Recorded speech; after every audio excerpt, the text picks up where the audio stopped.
Hey, welcome to Half the Battle! You know, that video I did on the Striker Bumblebee set got me thinking, what Transformers would be most suited to turn into G.I. Joe vehicles? So I made a little list, as you do. Now, I'm sure I'm not the first to think about this, so for originality's sake, my rule for this list will be no main characters. No Optimus or Starscream or Soundwave or Wheelie. And I'm also gonna be mostly sticking with faction alignment, so no Autobots as Cobra vehicles, though I will be making 2 exceptions. Also, my picks will be realistic, so these will be toys that Hasbro could actually end up making. Though that does spoil the fun a bit, so before we get to the list proper, I'll give 2 honorable mentions for completely unrealistic toys that are almost physically impossible, and you'd have to personally hand Hasbro $1 million just to get a prototype. Impossible Toy 1, Metroplex as the Terrordrome. Okay, this is one of the exceptions to the alignment rule. Let's say he's, I don't know, an evil mirror universe Metroplex. Yes, the Transformers have an evil mirror universe, because of course they do. Or Cobra managed to disable his higher brain functions or something. And before you say Metroplex is supposed to be the size of a city, Transformers have never handled that well. The article on scale on the wiki is a mile long. This toy is impossible in the real world though, because it would be far too expensive and far too huge. But not as huge as... Impossible Toy 2, Broadside as the USS Flag. This thing is just fun to imagine.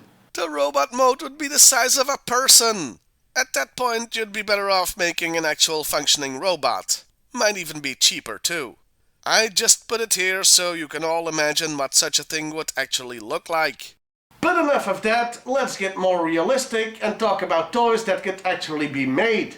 Number 6. Beachcomber as the Striker. Okay, this one could not be made because they already made a thing as Bumblebee.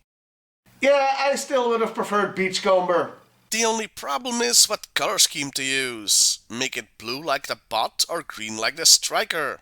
I guess they could have used a Bumblebee compromise where some of the underside is blue, but I'm not a big fan of that either. Hell, just make 2. 1 blue, 1 green. Number 5. Hardhead as the Swamp Masher. I picked this pair because they both have very weird vehicle modes that kinda resemble each other if you squint.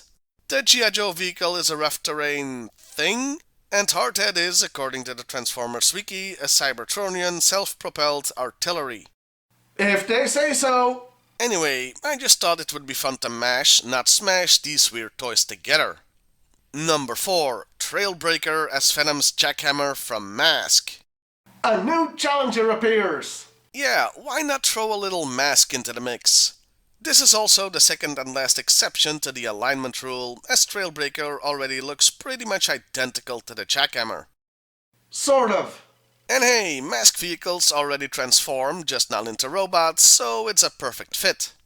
Number 3. Vortex as the Cobra helicopter from the comic. Look, I just want that vehicle as a toy, period. And if it takes a Transformers mashup to get it, then so be it. Instead of Vortex, who's from G1, it could also be Blackout from the 2007 movie, I don't care. Just give me the damn helicopter! Number 2. Hound as the Vamp. Okay, this one is a no-brainer and the combination that's most likely to actually happen somewhere down the line.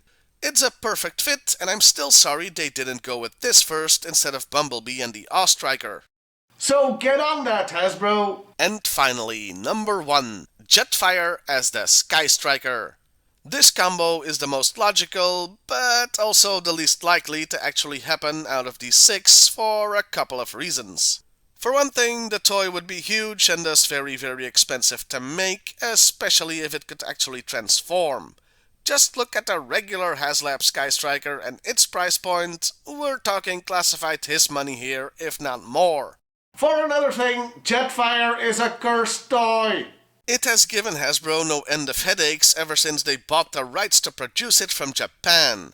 It's too long of a story to get into here. Maybe one day I'll do a deep dive on the entire Jetfire thing, But for now, all you need to know is the last time Hasbro made a Jetfire Sky Striker that didn't even transform, mind you, they got unsuccessfully sued by Harmony Gold, who own the rights to Robotech, which features a quite familiar looking jet that turns into a mech. I don't think Hasbro would want to deal with that bullcrap again. So we're unlikely to see this. Still, a transforming Sky Striker, how cool would that be? It would be the ultimate achievement for this toy line. Alas, it isn't gonna happen, but a man can dream. And that was the list. Now, what Transformers would you like to see as what G.I. Joe vehicles? Let me know in the comments below. Well, I'll see you next time, everybody. And hey, why not like, share, and subscribe if that's your thing. Transformers, for the meat tonight. Autobots waste their